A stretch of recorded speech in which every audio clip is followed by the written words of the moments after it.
welcome to the 46th edition of Podcasters. Today with Juan Salvatella from Bookline. Welcome, Juan.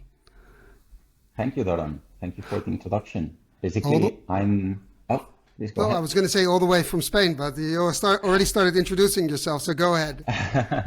Perfect. Yes, I'm from sunny Barcelona in Spain. I'm the co-founder and CTO of Bookline.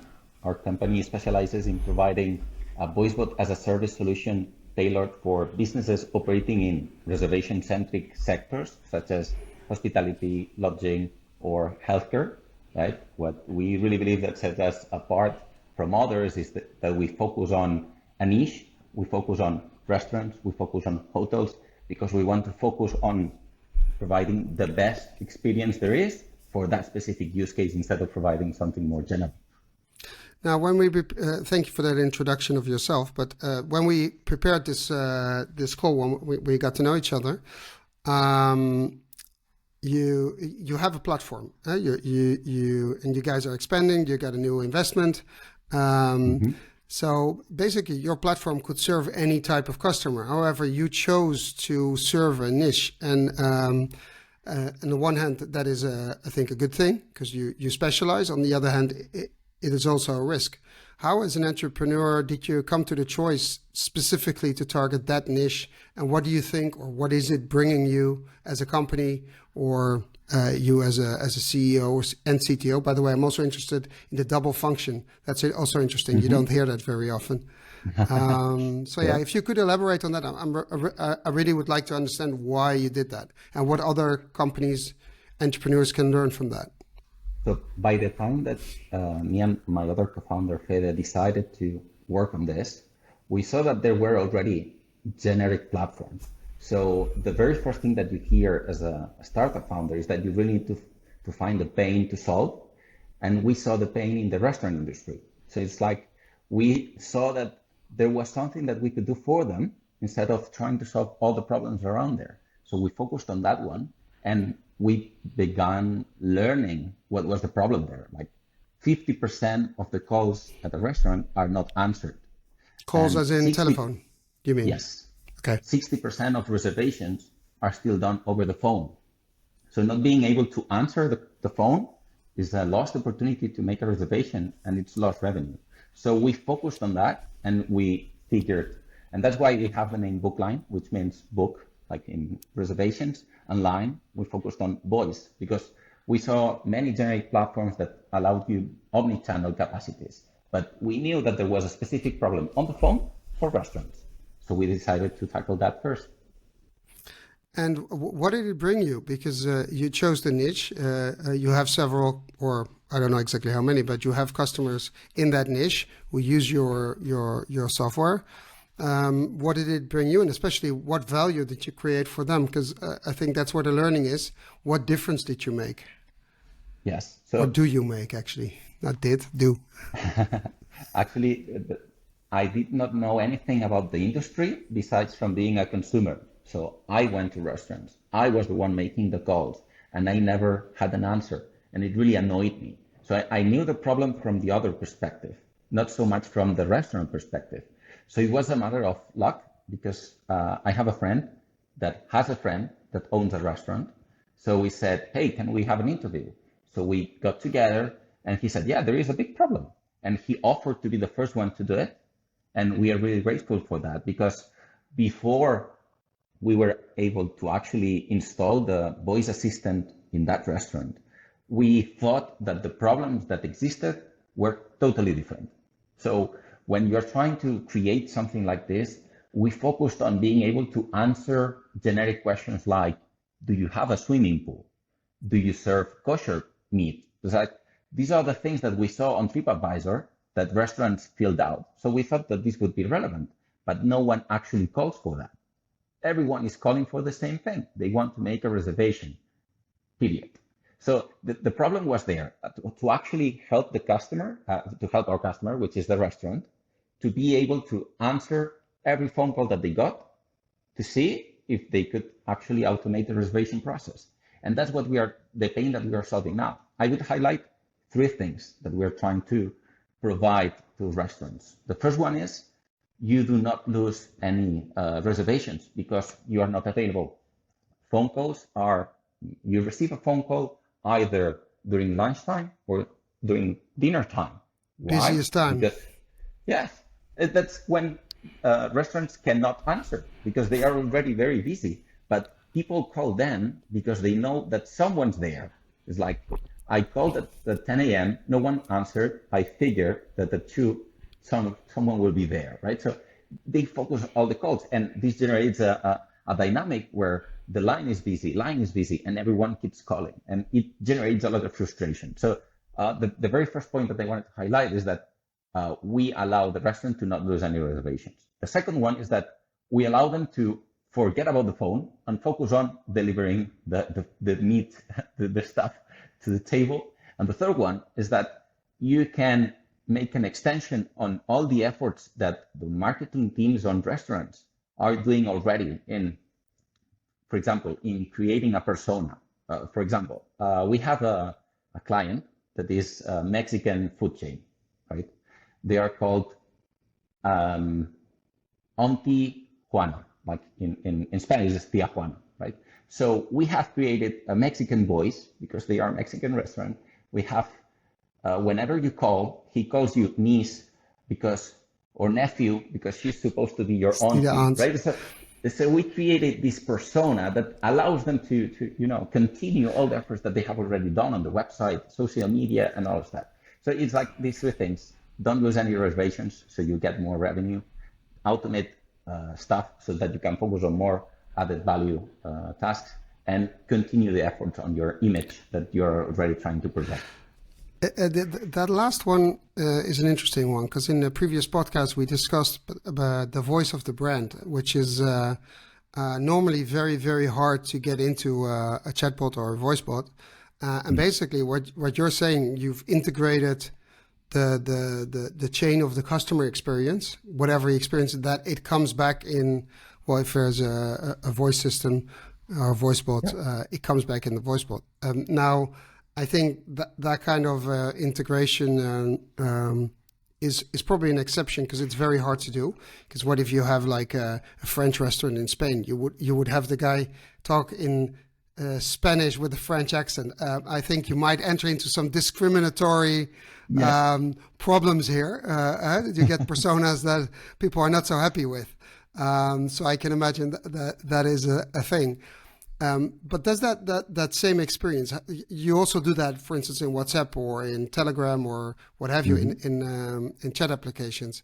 How does that work? How do you translate, let's say, for the Spanish restaurant, the same experience in WhatsApp? Or I don't know, do they start serving you Corona in the, or singing a mariachi song, something in the, you understand what I mean? How do you create the same experience in something as, well, I wouldn't say boring, but it's like, it's plain and simple and it works, like WhatsApp. It's functional.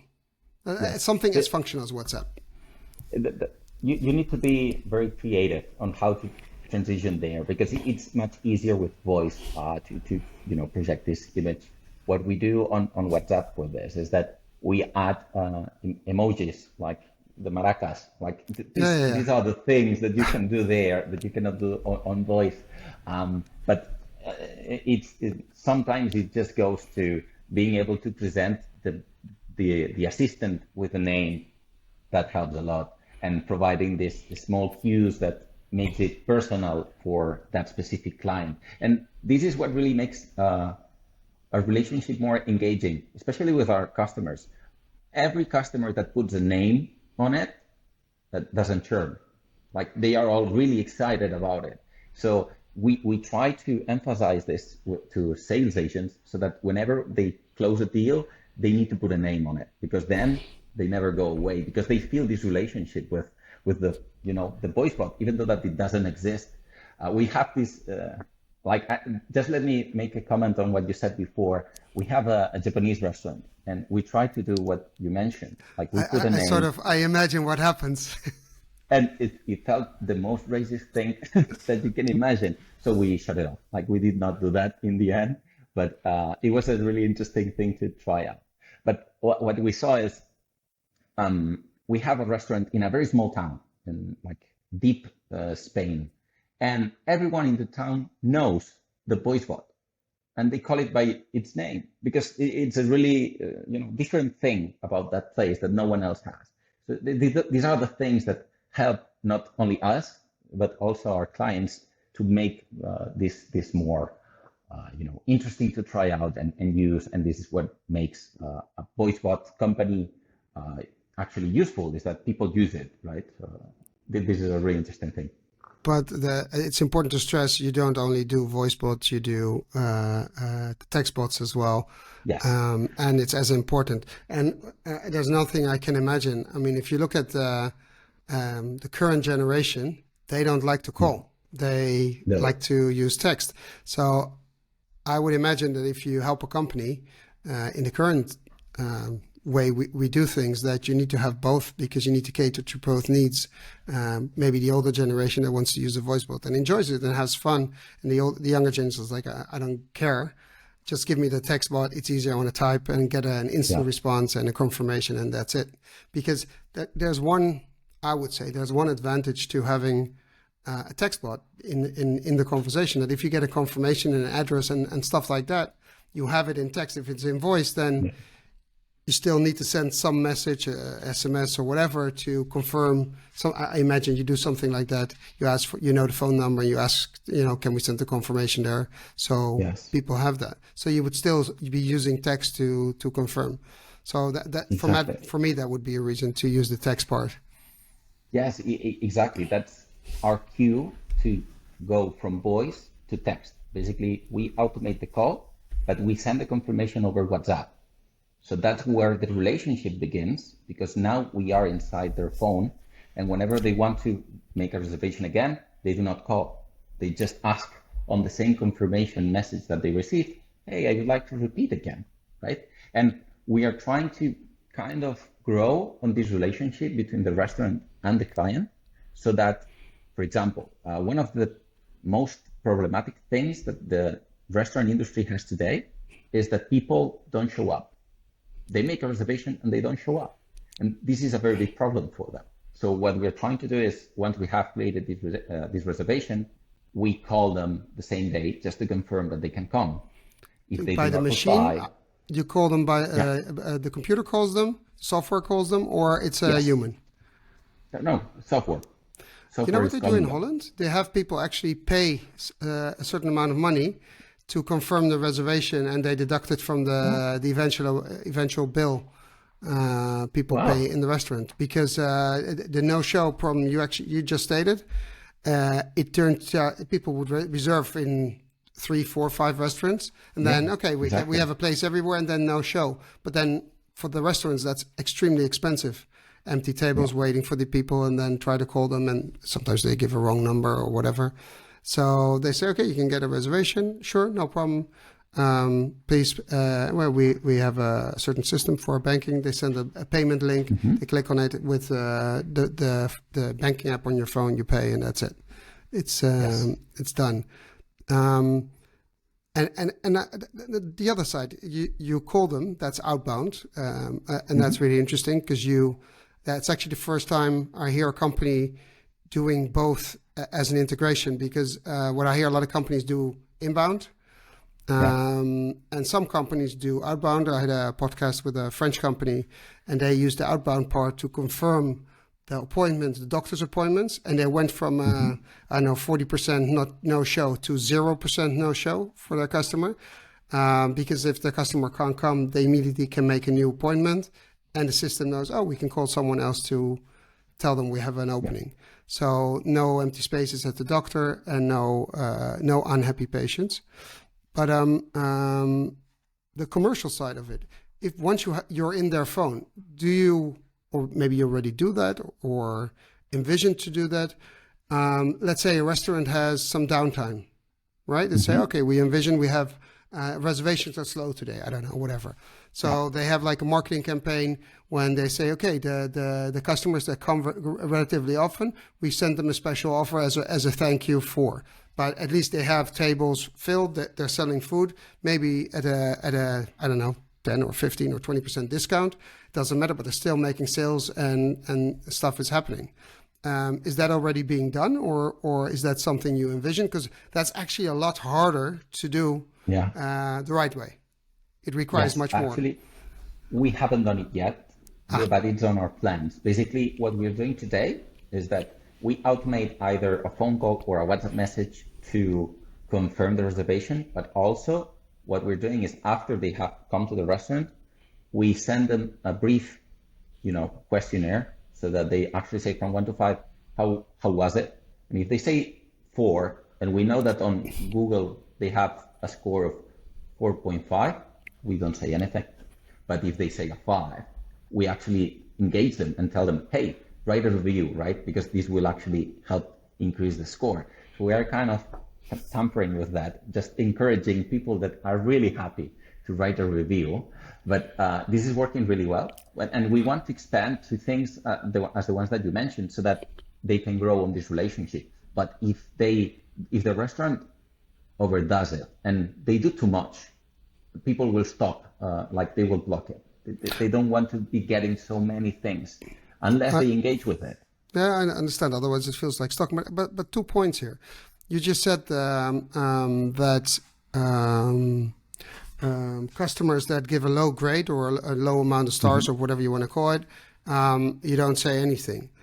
A long time ago, I used to work for an American casual dining company, and especially those customers that were unhappy were the most interesting. Of course, on social media, the happy ones are interesting because they're your advocates.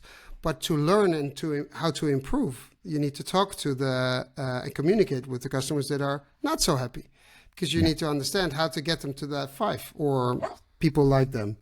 And I find that really interesting because you also could use, if they're already ready to engage and give you the score, the next step is they're probably also ready to give you the information you need in order to improve, because they already went through the trouble. And I think WhatsApp or Telegram, doesn't matter, is a great medium to do that, because for them it's easy, it's instant. You could use buttons or whatever, or common problems that you have noticed already with other customers. So that's one thing I see. And the other thing, because you mentioned 2 things. Oh, I forgot. I'll come back to it later. How about that? Okay, so just continuing with this, I think you're No, totally right. I got it. I got it. Came Okay. back. You said that if you do too much or overdo it, becomes like, I said, it becomes like stalking, and I totally agree. But there's this thing, if you integrate and you ask permission, say, do you want us to X, Y, Z?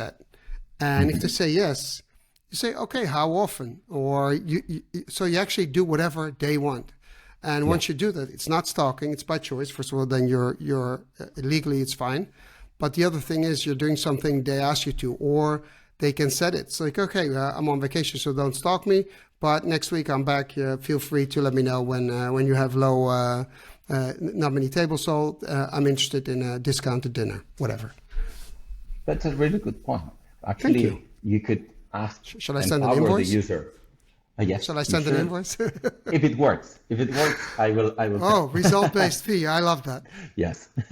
Those are the best Actually, ones. but I think that you really made a really good point, is that the user is the one that knows how often they want to be reached out. And it's super easy to actually reply to this question on WhatsApp. It's like, yeah, I'm I not presume here. you have a Don't send database me. behind it. So you Yeah, can, and basically you ask them, can I store that data as a company? And if it's fine, then it's fine. Then you do whatever you have to do. yeah. I really like it. We'll see if I have to pay for that idea. Well, if it works, let me know. Then we'll get you back on the show, and you show us your happy customers. Fantastic. And just continue with the other topic that you raised. Actually, we have seen this. We are doing, questionnaires for other industries as well, and the ones that are more verbose about the answers are the ones people would say that something went wrong. They are really looking forward to share why it went wrong, and that's from where you can learn the most. That's totally true. But usually, what we try to do is engage with a person so that they can also, try to leave it out of their system. Yeah, but interesting. If someone would give let's say on a scale of 1 to 5, 1 being bad, 5 being great, gives a 1. Mm-hmm. I would, of course, respond, I'm sorry to read that or hear that, whatever you want to say. But I would ask for permission to have one of the owners of the restaurants or the managers call that person to interact directly. Because if you do that, if you talk about customer experience, then first of all, you show you care, you really care, and you really want to improve. And then if they feel taken seriously, and building on that, you can say, okay, we'll change it. Would you come back on our cost and experience it again and see if we improved? You have no idea what kind of ambassadors you create. These people are going to give, if the food actually improved or the service improved or whatever what the problem was, they will give you raving reviews and tell all their friends, so amazing, this restaurant. The manager called me and we got a free dinner and, blah, blah, blah, blah. I think that's cheaper than advertising.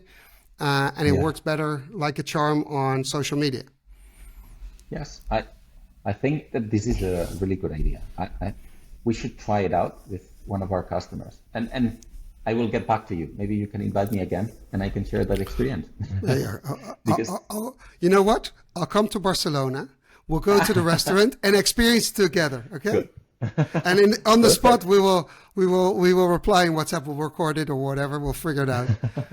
Perfect. Like no, because... it just made me remember about a small story. I'm sure you're familiar with escape rooms, right? Yeah, places of course. where you just go. You even have them online nowadays.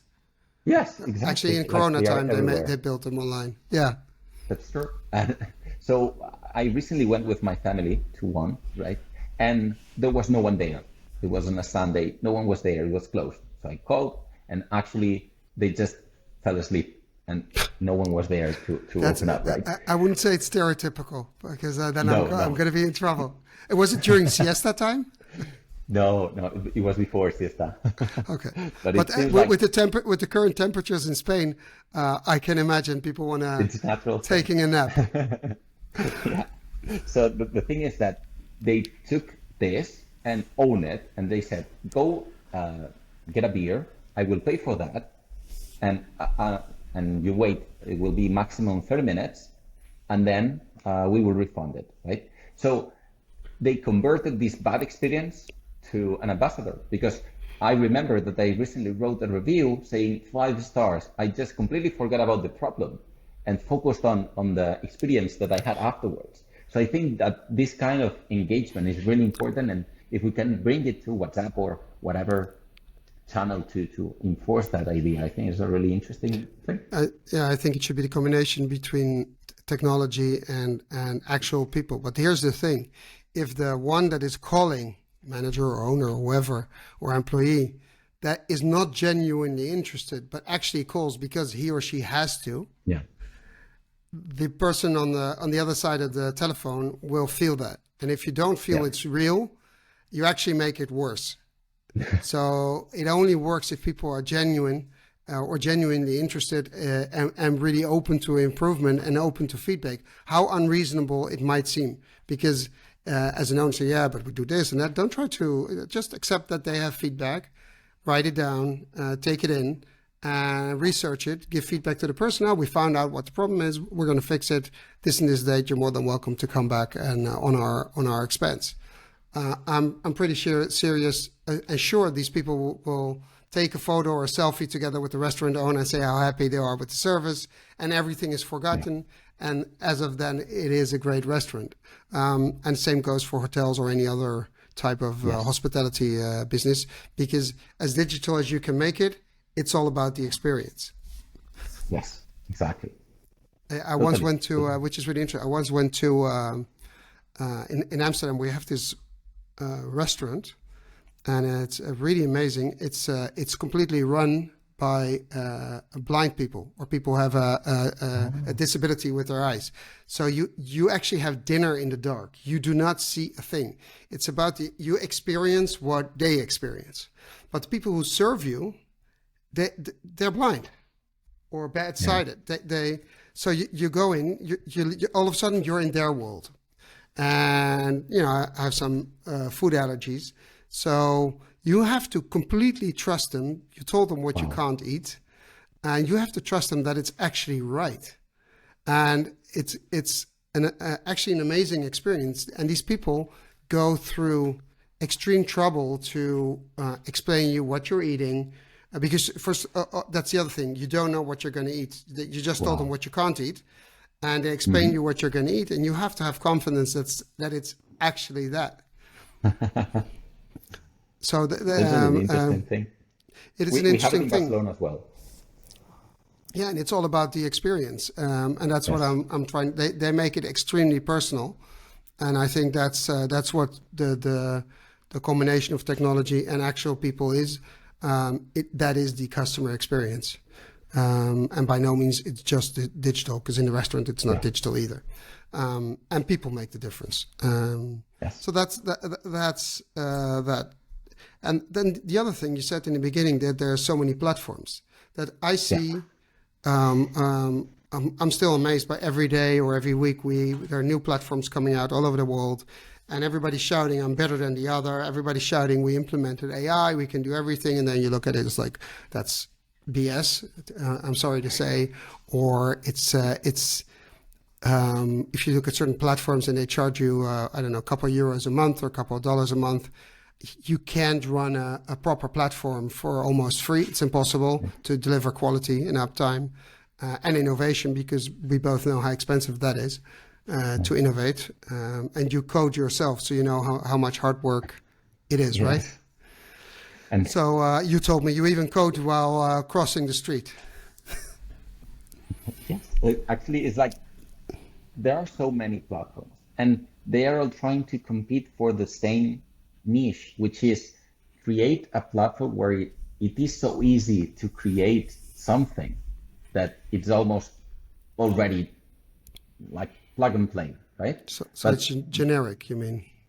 yes, that's the key thing is that the client, the user, needs to create everything from scratch, or they provide a template. But a template may not capture all the things that you need for your business.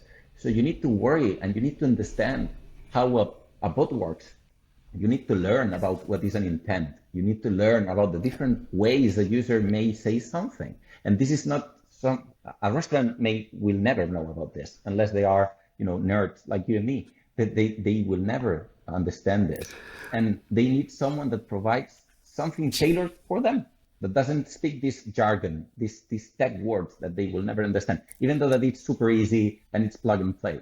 And that the market is full with these solutions, and they fail to understand this. The business owner wants to forget about their problem. They don't want another problem. So that's what I think that is really important to highlight. And I'm sure there will be a platform that will win above all of them, because there is a niche of tech guys that want to work on this as an agency. So they find a client, a very big corporate client, and they need a platform to build this so that they don't do it from scratch. And it serves a purpose for those tech guys, but not for the owner. The owner just wants to solve their problems. He doesn't want another platform. Which brings me to, you say the owner wants to solve the problems, and there's a big difference between large corporations and small and medium enterprises who might have the budget to do stuff, actually need it to improve and make their life easier, or make more money, or have less cost. So it's actually about creating value. But what I see is that, and I hope I don't insult anybody, and if I do, I'm sorry, but I'm going to say it anyway, is that, and I've touched this in an earlier podcast, I see a lot of chatbots where there's a lot of text talking, but if you are a customer, or even if you're on the business side, you want to get your customers from A to B, or from 1 to 2 as fast and as convenient as possible. Cut out all the slack. If you want to book a table in a restaurant, there's only a few parameters relevant. You chose that restaurant. The rest is bullshit, right? Yeah. You just want to know, can I get a table tonight at 7 for 4 persons, Yes. right?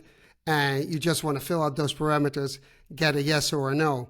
And if you have some special request, be able to fill that in and say, okay, the chef, will take care of you. No worries. And confirming back that it understood that you, I don't know, don't eat lactose or can't eat chicken or whatever. I don't know. It doesn't matter.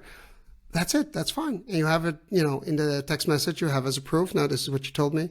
That's it. I don't want any more, or the customer doesn't want any more. And I think we're sort of in this cross phase, or this, not a cross phase, the phase from going from where there's a lot of text and we need conversation designers to make big stories, going back to no, but it needs to be extremely functional, because we don't have the time. We already have too much input and it's too much to read as a consumer. Don't waste my time. And I think those bots eventually will win, that make the connection to you as a person and understanding or being able to communicate functionally, and turn that into a process step like making a reservation and getting a confirmation and whatever. I think that's where the actual big value is going to be in the near future. And then I look at platforms that are very busy with intents and utterances and have huge segments in their platforms working with that. And if I then look at, the tech available, those days are over, to be honest. That's my opinion. And I know I'm a lot of people are not going to be happy with this. But in my opinion, this is the reality, and I'm curious, what's your view on this? What I just said. Yeah, it's like, for me, we focus on voice, right? So the very first thing that resembles what you described is an IVR, interactive voice response. So it's like, instead of trying to understand what the user wants, they present with every option available. Press 0 if you want to know about that data privacy. Press 1 if you want to do this. Press 2 if you want to do that. And there is like 9 options. It's like, I don't care. I want to make a reservation. Like, make me the question. And I want to say everything at the same time. I want to make a reservation for tomorrow, 3 people, right? And it's like step by step. So experiences that are focused on like an IVR, but not only voice, but on text, are about to die. They need to die. Everybody hates them. We're going to later on. We're going to test the chatbot, and I took a peek at it, and we'll talk about it later. But that's sort of in that direction. Yes, it's like big company. Yeah, and usually that's what you can build with these platforms. Usually, it's like that's the easiest thing that you can build. Like 1, 2, 3, because you don't have to put so much effort into understanding what the user is saying. So you just focus on 1, 2, 3, 4, 5. But this makes a very bad experience. And it as you said, like it makes you read a lot. You need to see, okay, which is the option that fits what I want to do. And this cannot stay like this. So the trick is going to be to be short, concise, and to the point, and focused on what result does my customer want, and how can I help him. And still be friendly and helpful, and give someone a good feeling. And then it becomes complicated, going back to the voice of the brand. Because if it's functional, it's very difficult to insert the voice of the brand. It's really interesting. Or at least most people find it hard. I'm sure there are ways, but I haven't seen many bots do that. It's either or. And when they try to inject the voice of the brand, then you get this whole blah, blah, blah, blah. Too much. I don't care. And when it's functional, it's just plain functional. I love it. Because I already chose your brand. That's the interesting thing. Why do you want to give me more of the brand? Unless it's an experience which coincides with the actual experience you have in a restaurant or whatever you're doing. That would make sense. I said that it's a compromise, right? You because if you want to make it super easy for the end user will be very happy, but maybe the restaurant will not. For example, there are restaurants that want to double tables. This means that What's they need a double to make table? sure, What do you mean? Yeah, this means that they need to make sure that they can use the same table twice. Turnaround times. Yes, turnaround time. So it's like they need to be able to say and make sure that the customer understood that they will only be able to use the table for 1 hour and a half. Shall I tell you something? Okay, can I tell you something funny? Yeah, sure. Remember, I told you I worked for a casual dining chain. They invented something really smart to get this done. You know what? What? They had custom seats and chairs made that after an hour, you would start being uncomfortable there. No, seriously, you start moving around. It's like, okay, I'm done sitting here. And people would actually, then you had, after 1.5 hours, people would go because it wouldn't be comfortable anymore. Wow. I don't know Wow. exactly what they did, but it worked like a charm. It's like, so you got table turns. Sorry, I That's interrupted you, but fantastic. I just No, no, remembered no. this. I This is really like like it. 20 years ago. Well, that's sometimes those ideas are way better than, just trying to put into a chatbot that they can only stay for 1 hour and a half. Like Well, if they instead go of by forcing themselves. it, yeah, they are the ones that want to leave. That's Sorry, even better. No, no, no, but I I, interrupted I you. really Sorry, like but it. this was it just popped up. It's like, oh yeah, that was amazing. I really like it. But this is just one. Like, for example, whenever someone is making a reservation at the terrace, so they want to say, because otherwise they will have problems at the restaurant afterwards. If it rains, they are not guaranteed a table inside. So it's like you need to make the process for the end user as simple as possible, but also taking into consideration that there are things that the restaurant needs to make sure that you understood.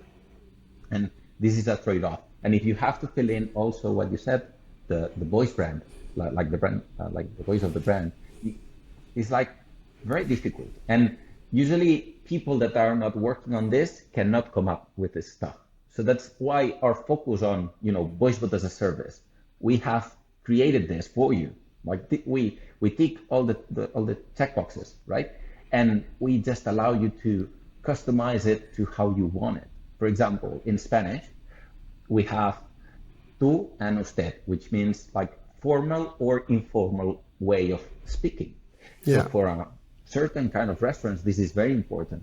Like you need to talk in a very formal way. And for others, they don't care. This actually goes against them. So it's so easy to just click on a checkbox that you want it or you don't want it, and everything is done. So these are the things that are very important to be able to provide with no effort at all, so that you have what you want. And but that's in voice. And how would you go about that in text? Like in text is the same, like formal or informal. But on text, you have, or maybe WhatsApp is the one that I have more experience with. Um, you know, providing a list of 10 options is much more complicated than a list of 5 items. That's why I ask you to score from 1 to 5, because I don't, you have to scroll to go to 10, and I just want to make it easy for you to go to 5, Yeah. right? Or instead of asking a very generic question on how can I help you, maybe you can use the 3 buttons that WhatsApp allows you to put in, so How that can it's I super help you easy. with? Check, check, Yes, check. Yeah, and if it's not in there, then type what you want. exactly. Yeah, but this is also interesting. We also touched this in other podcasts where a lot of the chatbots that are out there, they're made so you can type and then it doesn't understand and then you retype. It's really annoying. While you know that in, I don't know, 70 to 90% of the cases you can actually, well, you can't predict, but you have the frequently asked questions in the bot or processes or whatever it Hmm. is, you know that 70 to 90% of the people come for that. So you might as well, if it's 3 options, or you might as well suggest that and take them, skip all the typing and just make it easy. Just press the button and you move to Yes. the right process. So if you're here for making a reservation, we'll take you directly to that. What we have seen that is creating problems is that when you see the options, you don't understand that there is a fourth option, which is just write whatever you want. So you need to make sure that they understand this, and makes the experience less natural, less simple. So it's like you really need to make sure that the other audience that you're talking to understands this way of communicating. For example, my mom, like she's a little bit older, and she talks over WhatsApp, but she never writes without any, she doesn't write with a spell check. So if you understand what I mean. So Yeah, it's very difficult for her to actually explain something, and it's tricky for all the family to understand what she wants to say, because she never corrects it. And it's a real problem in our family. It's like the Egyptians. We need to make sure that we understand what she's saying. So buttons make it super easy for her. Like it's fantastic. But maybe for my nephew, he hates typing. He always sends voice notes, so he doesn't care. Like he just grabs it, says everything he wants, and from there he expects the receiver to act upon it. And this is something that is very important for companies to adopt, to make it, make sure that you are understanding your audience the right way, in the way that they want to interact with you. But that's actually quite difficult unless you make personalized bots and you know someone's age or preferences. If you make a bot that has to serve, let's say it's for a restaurant or a hotel for that matter, but a restaurant is a bit easier. You get people in there from, I don't know, 17, 18, 19 till 80 plus. The way they use chatbots or voice bots is totally different. Yes. How do you cater to that? I mean, we've tried. It's very unless it's really personalized. It's very hard to differentiate because someone of 80 might say, "Okay, I want the formal. Talk to me formally." Yeah. Even though you're a hipster restaurant, but still be formal to me because I'm going to have dinner with my grandson or grandchild in your restaurant. And the other ones, the young ones, say, no, I want informal communication, even though your formal communication style is, and you still want those people in your restaurant. And I think adapting to that would be great, but I haven't seen any general chatbot, especially when it's inbound, being able to adapt or asking you, how do you want to communicate? That's really interesting. And AI actually would allow us to, how do you want to talk to me? It's like, what do you like? Why is it important that you like to be formal? But because you're my customer, you're paying my bills, right? So why don't I adapt to you? And I haven't seen that. Nobody, well, maybe it is out there. I didn't see it. No, so on this topic, what we try to do is whenever someone is initiating a conversation on WhatsApp or on the phone, whatever, we get the phone and we try to search on the CRM for that person so that we understand the full context. So we don't do it for, the way of a speech because we enable the restaurant to decide, but your point is really interesting, but we do it for the language.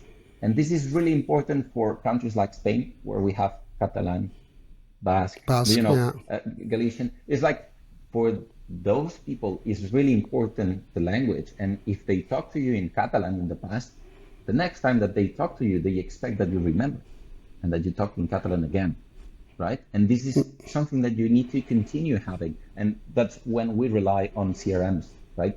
But the key thing here is what you said, that, with a generic platform, you can build a use case that is able to automate reservation. And if you go the extra mile, you can integrate with the reservation software that the company is using, right? But you don't go that far in order to connect with the CRM as well, try to convey the language. Like, this is not profitable. Like, no one can do that. And the end user, it's too much work for the little benefit that you can get by this. But when we focus on a niche like we do, we just do this. This is part of our product. We just make sure that the experience is the best exists that you can create, even though that it's not profitable for one. We do it for millions. So that's kind of why it makes sense to go for a niche, because you make it the best experience possible and just hope that you get as many clients, like enough clients to make sure that this is profitable. No, I understand. Within the niche, it sort of becomes generic. So not one size fits all, but it's sort of the solutions you build apply to all of them. And then you differentiate in the content or in the way, the things you choose in the platform, the settings basically. But the processes are more or less the same, or the problems you run into. And I understand that. But why are there so little platforms choosing a specific niche? Because I'm surprised. I see all this, and you see too, all these generic platforms, and you hear them coming, you never hear them going. That's also interesting. But if you look around, there's sometimes I Google for chatbots in certain niches, and you find all these companies, and then you look, and they're gone.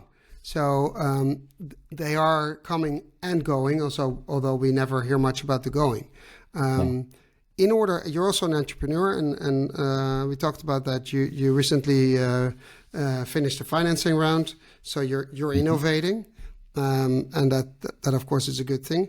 As an entrepreneur, if you look at it, I mean, how difficult is it to make that choice? Because there's also risk involved, which you don't know in advance, and it takes time. You know, the sales cycles sometimes are horrible. Yeah. We know that. I don't know in your business, but in general, 6 months is really normal in where we work. And I'm like, okay, this could be faster, but why is it so slow? And does it make a difference if you're working in a specific niche to have a shorter sales cycle? It helps because you can focus on smaller companies that have shorter sales cycle. Like Okay. for us, it's 1 month, more or less, to close a client because the process is so streamlined. Like we already did 500 restaurants. 501 is very similar to what we already did. So we have defined all the processes that are needed to make sure that this client can onboard. And that's where we spend most of our time. Basically, is onboarding them, contacting with their phone company when we do over voice, creating their WhatsApp account. They have never heard about the WhatsApp Business API. They have no idea. They don't know the bills they're gonna get. No, no, that's what we do. Basically, we abstract all of this for them. They pay a flat fee. We make So it's full service. It's full service. So they know what they're going to pay. They don't need to understand the complexities around the WhatsApp Business API, which is very complicated. But I imagine they do pay the invoice to WhatsApp business account for the calls, for the conversations. No, we pay for them. They pay a flat fee. So how do you, okay, business wise, how do you do that? Because you're going to get a bill from from WhatsApp or from the operator for the amount of. Sorry.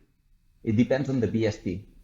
We work with a BSP that is focused on partners. Let's say, so that they charge the partner, and the partner is in charge of charging the client.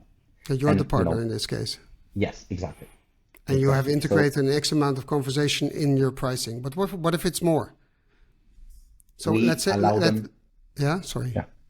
No. Like it's fine. But basically, we allow them to have as many conversations as they want, and then we review. It's like we focus on providing the best experience possible. And if it's not profitable for us, we're open to say, hey, this is not profitable for us. If you want to continue, we need to raise prices. And this has worked well so far because if they are going over, this means that it's working. And if it's working, they are willing to pay extra. But you tell them that in advance, I presume. Yeah. No surprises. Because No. I think actually this is, it's an interesting point. Because besides seeing so many platforms, most of the platforms are in the direction of pay-per-use because they think, oh, that's scalable. But and I've been on the other side at corporates buying tech, also chatbot technology. And one of the things I found frustrating is that I get an unpredictable business case. I have no idea how successful I'm going to be in the beginning. At some point, I have statistics I understand. I cannot predict my cost. If there's one thing higher management likes is a certain degree of predictability of cost. Yeah. I mean, return, we certainly can project, but cost is something, we need to budget that and factor it in and understand that whatever we're investing at some point, it needs to get a return. And I think that's where a lot of the platforms are going to be in trouble because the pay-per-use strategy is not a sustainable. I think it's not a sustainable strategy. Depending on the type of use case, I have to admit there are some use cases where it actually is really functional because if you charge a customer for X and you factor the cost of the pay-per-use in, then it's fine. Then your cost is predictable as your success engaging customers. So there it works. But for a chatbot on your website, for instance, or just resident in WhatsApp, I wouldn't buy or take a platform that does that because you're basically you're lost. Can. And basically we tried at the very beginning. We tried and it didn't work. Like they didn't want to do that. They wanted to understand, and you could see that it was cheaper because if it's pay-per-use, you can just make sure that you have the margin that you need, per transaction, right? But they did not like it because they Yep. didn't understand. They could not predict how much it would cost. There's one thing about the pay-per-use part. I call it the total cost of ownership from the perspective of the company that uses the chatbot or the voice bot. And that's in the cost prediction. If you understand your total cost of ownership, you understand what happens if your business moves in a certain direction. But if it's pay per use and your total cost of ownership, you can't calculate it. Especially if separately you also get the cost of WhatsApp Business API. Unless you put that in the cost of the transactions you do, then it's fine. Then it's and also the problem in every country for every country there's different pricing. That's also annoying. Yes. Super difficult to explain. Which is really weird because if I would go to Spain with my Dutch number, it would register my Dutch number and send you an invoice for. And Holland's apparently on WhatsApp Business API really expensive. It's like 14 cents per 24 hours. It's crazy. In other countries, it's lower. I think it's a stupid strategy of WhatsApp or Meta because it actually prohibits the use of their API in some countries where it could be extremely successful. People like, oh, I have an unpredictable cost. It's too expensive, blah, blah, blah, blah.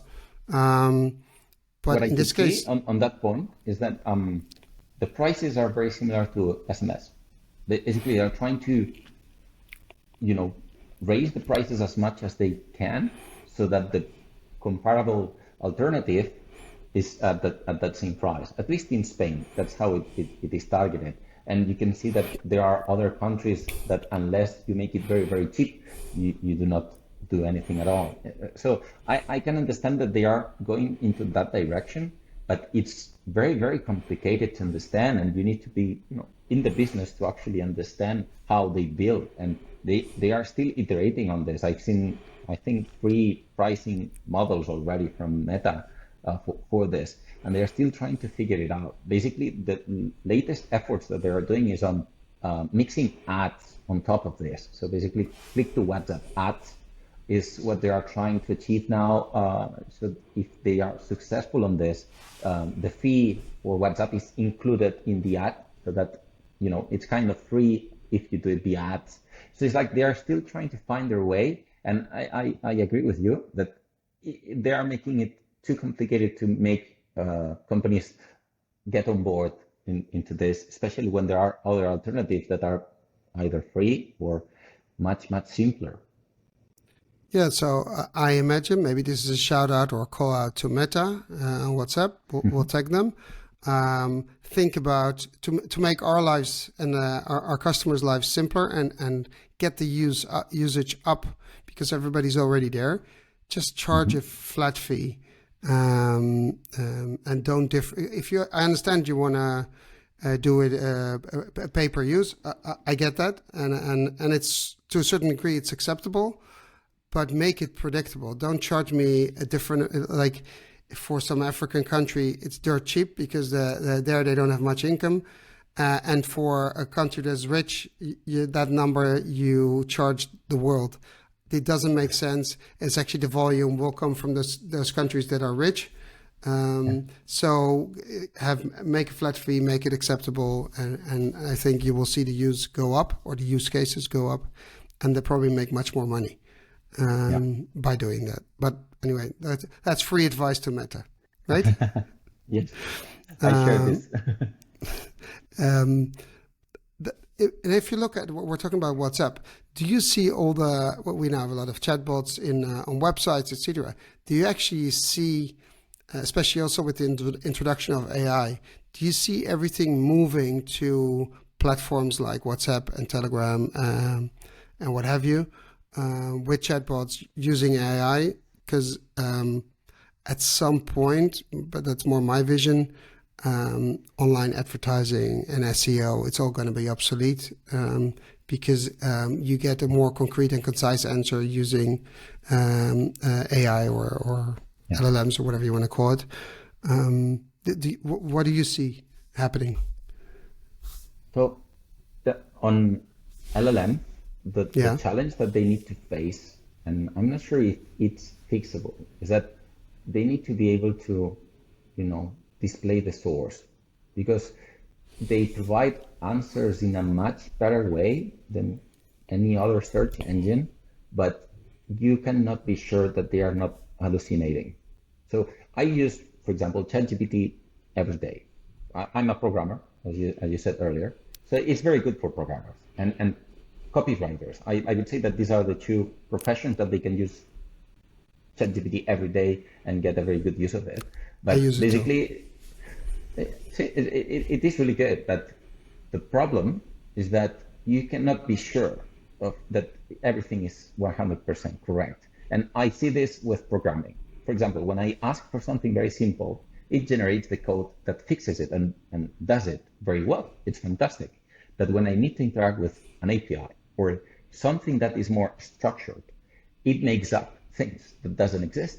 And I can go to the documentation and it's much better than ChatGPT, right? So there are some use cases where these hallucinations make me not rely 100% on it. And it really depends on, for example, if I want to know what is the capital of France, I would ask ChatGPT if I don't want to search, because it will be more, you know, You don't get tailored. 113,000 hits or 1 million hits. You just get one answer. Yes.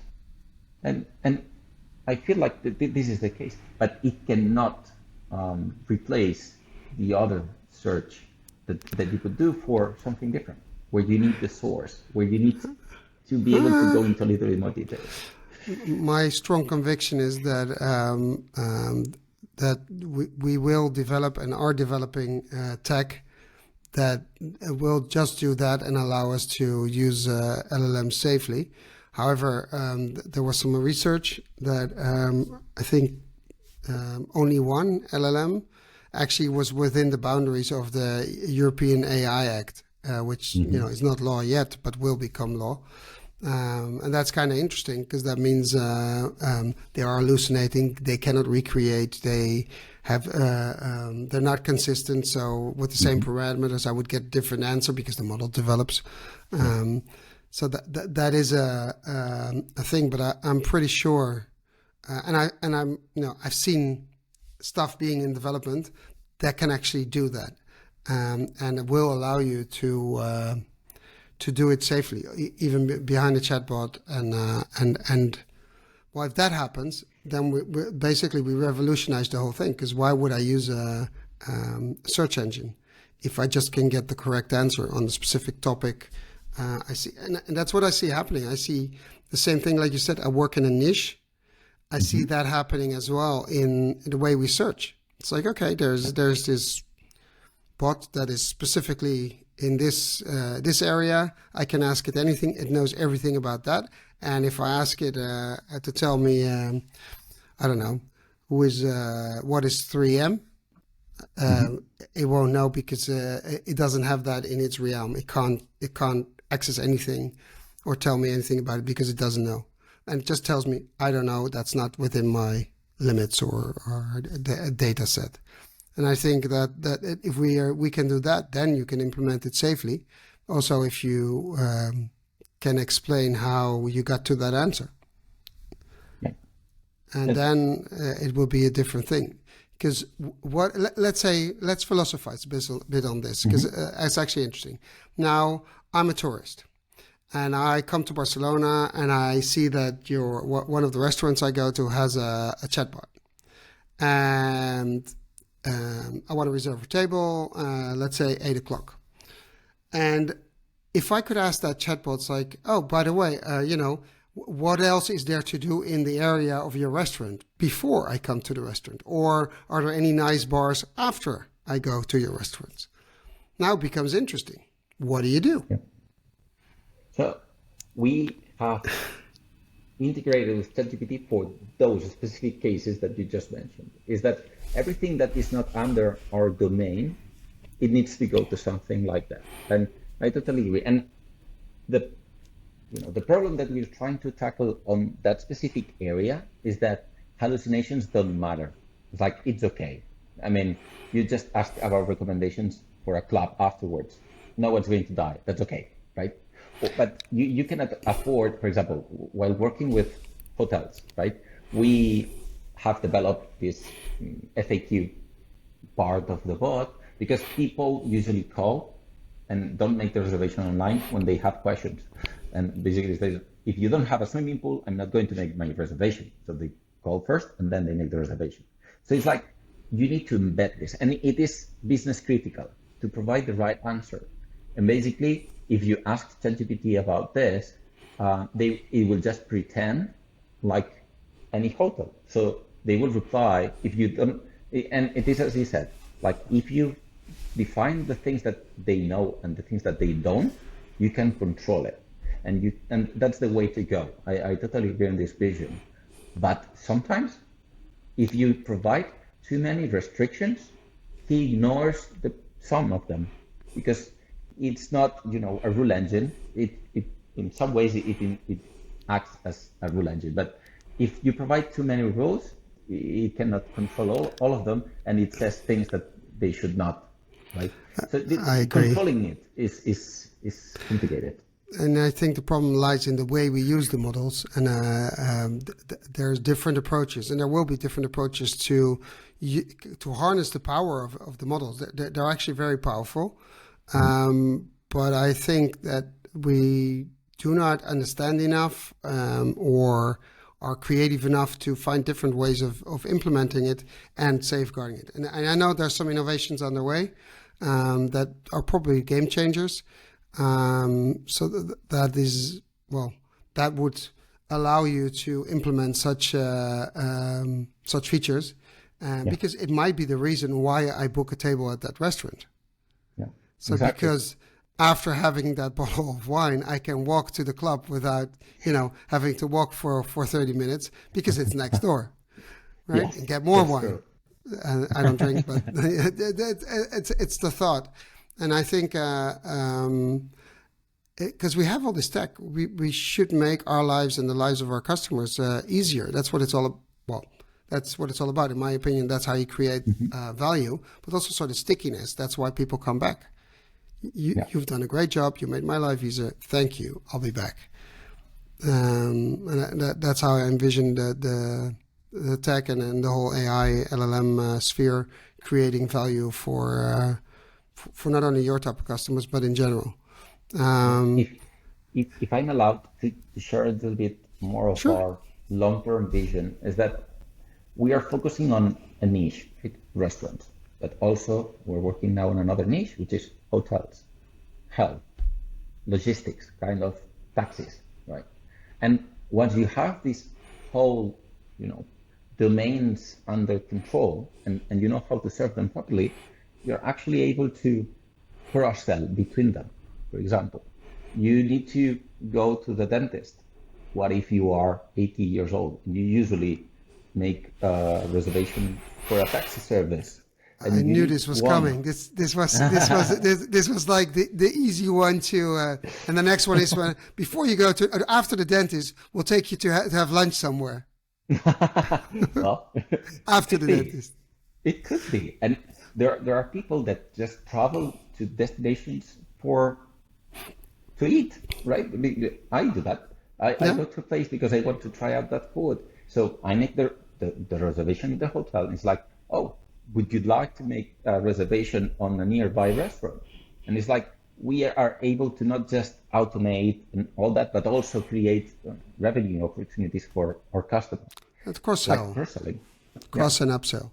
That's interesting. You're actually one of the first ones. I fully agree. And I share the vision that once you have an engaging conversation or you have a functional conversation with a customer in a bot and he's happy or she's happy, it is relatively easy to ask if they want or need something else, which is within the scope. If you're going to a hotel, you might want to have a restaurant. That it is perceived as extra service, but from the other side, it's cross and upsell. Yeah. And there's if everybody stops at, oh, I give you the information, that's it. But I call that from contact to contract, because once I'm in contact with you and you allow me to converse with you, you give me permission as a company, or as an individual, you give the company permission to converse with you, then it's so easy. Yeah. I already like your brand. I'm with you. Take me further. And and I think most companies don't understand, and they're scared to experiment. But if you tell the customer, "Oh, we have a new feature, you want to try it out," they can say no, or they can tell us it's a shitty feature. Don't roll it out. No, but that's the way I perceive it, and we're too scared, and it's too complex in these big conversations. Because if you have a huge conversation which is really complex, try and integrate cross and upsell there. How do you know when to do it? But if it's a functional and short conversation, then it's easy, relatively easy. Yeah. So, but I have one. If you don't want to answer it, you feel free. So you did this financing round, and you said before you were going to innovate, take that money and innovate and go to the next step. What is the next step? Because you're already quite advanced, and you have a very functional system that works. You have customers that are happy on both ends, the final customer and the restaurants and hotels. So what is the next level you'd be entering or you'd be building with that money? Not necessarily all the money, but... Basically, when we first started, we focused on restaurants, right? And that's what has taken us so far. We recently started with the new industries, hotels, healthcare, and logistics.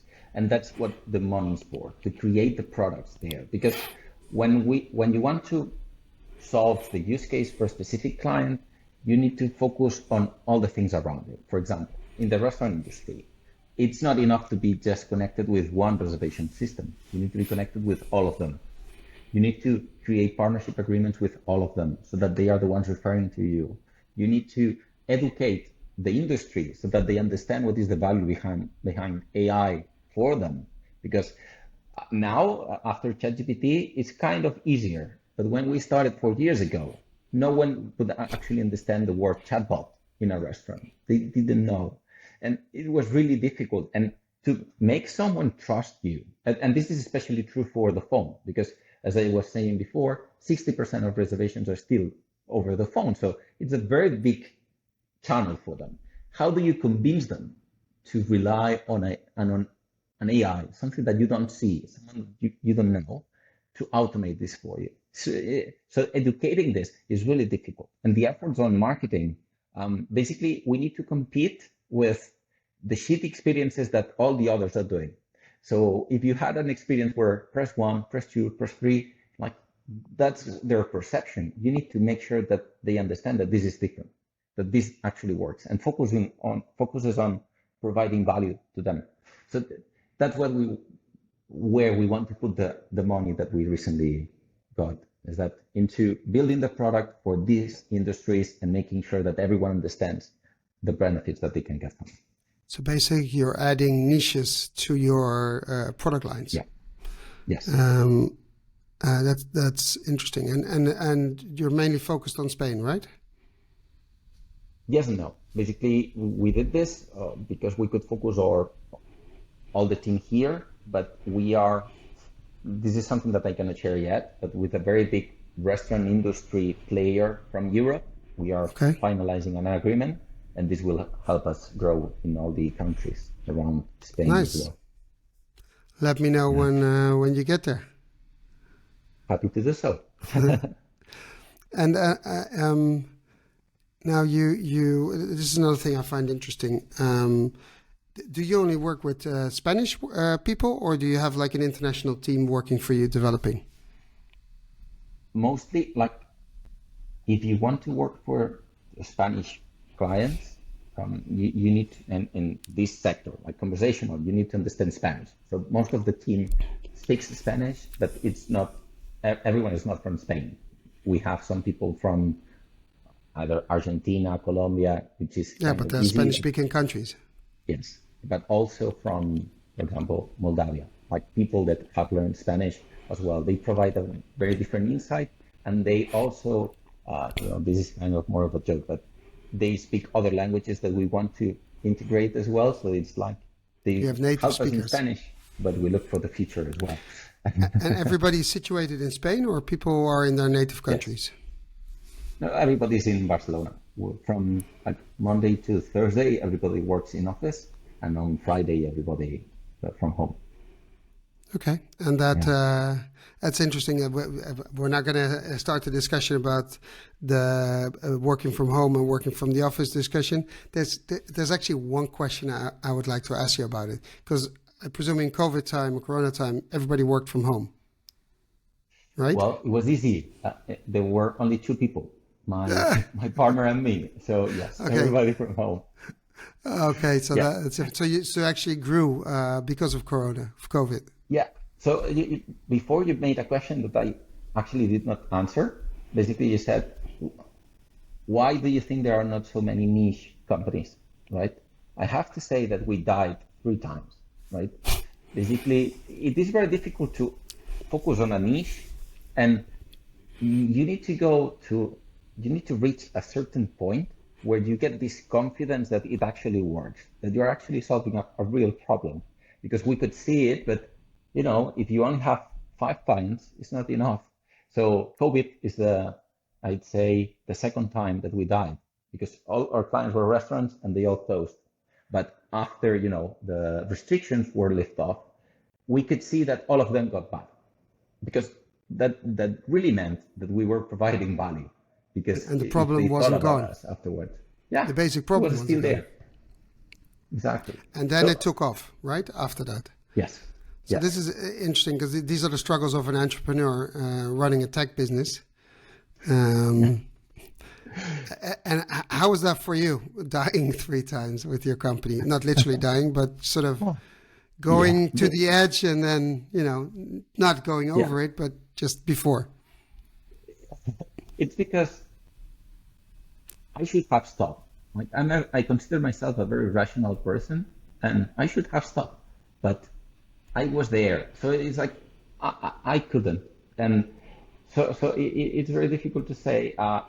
I'm really happy now that we have reached a certain point that if everything goes wrong, I'm really proud of what we did. So I'm really happy about this, and also very excited about what is about to come. But dying 3 times is like, a message to all the people that are trying to build something. It's like, and keep going, keep going.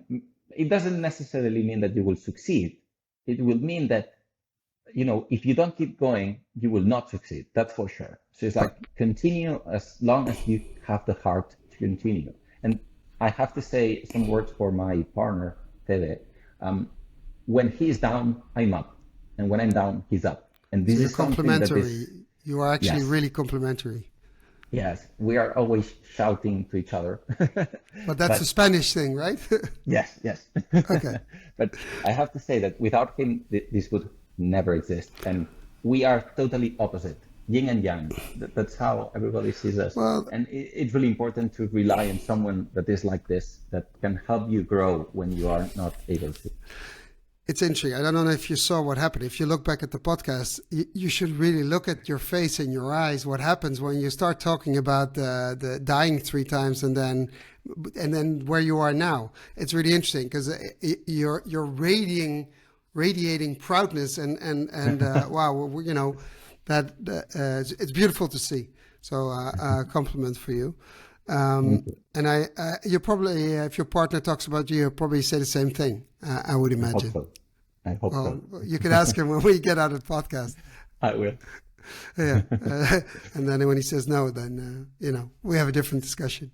Um, if you talk about the pain of an entrepreneur, because at some point you thought, okay, we need to innovate, we need to diversify to different niches. We got this one, we understand it. And how was the process for you to go to, I presume, a venture capitalist?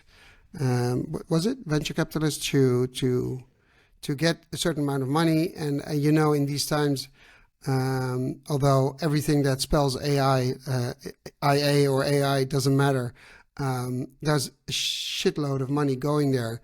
And I look at a lot of startups, and I think they're burning cash like crazy on pool tables, trips, parties, what have you. But if you look at what they actually need to build, what they need to build, they would have used a lot less money and or spend it on crazy marketing campaigns that make no sense whatsoever, instead of actually talking to customers who would use your product. How do you view this? Because I'm not going to reveal the amount of money, but I think you've obtained an interesting amount of money, which will allow you to do a lot of things.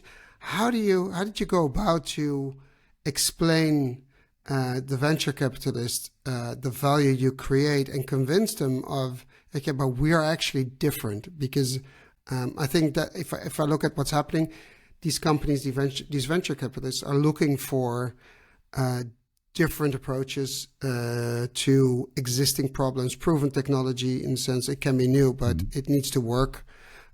How did you do that?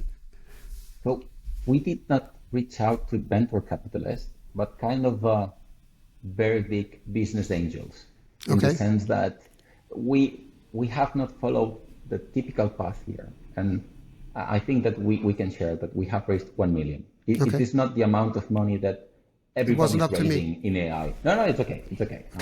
We can do it.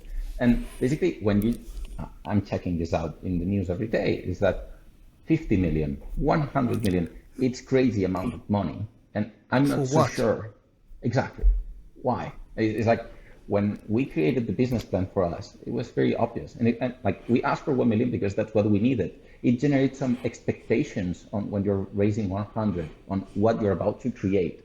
And maybe we are a little bit more humble in the sense of what we are trying to accomplish. Basically, we're trying to get that technology that everybody's using to very specific niches where they need it and they have no other way on getting it. And that's what attracted those business angels, where they could see that we have done this on the restaurant industry. We reached break even before we raised the money. Basically, we said, hey guys, we are receiving a lot of requests from people that have made a reservation on one of our clients that said, hey, I have a dental clinic, do this for me. So that's where we saw that, come on, we need to do this for all the other niches. They need this as well. So we cannot do it with our own resources. So that's why we reached out to this, big business angels. And they all came from, from the previous kind of like 70% of the investment came from previous investors, like investors that already invested in us when we were very, very small. So they followed you, they understood what you were doing and the value you were creating. And they understood now you can copy that to other niches and create the same amount of traction, which is an interesting approach. And just out of curiosity, how much of, in a percentage, how much of the money are you going to be spending on actually tech development and how much on marketing, sales, and what have you? So, expensive offices, pool tables, swimming pools. No, I'm just kidding. This is something that everybody in the team has really insight as well. We don't spend in those things like at all. I knew. I was teasing you. No, that's fantastic. Like, for example, the table that where I'm sitting at now, we built it ourselves. We did not buy a table. We just thought that we needed something custom. We cannot afford paying someone to do it. So I grabbed the tools that I have in my house. I got a colleague from us, and we started doing the table. So we have a terrace outside where we have built everything on our own. We picked up things from the trash, we put it there, and we created these things, which makes it a little bit embarrassing sometimes to share. Ooh. You can say it's like, why? This is a startup. Why? Interesting. Why do you think that's embarrassing? Why is that embarrassing? Someone would think that it's embarrassing, but I take pride on this. It's like, I think that it really shows where you are putting the money. It's not in crop. Well, if you're using someone else's money, and if it's an angel investor, it is someone else's money. There's two approaches. If you ask for 100 million, then it's about your short-term wealth.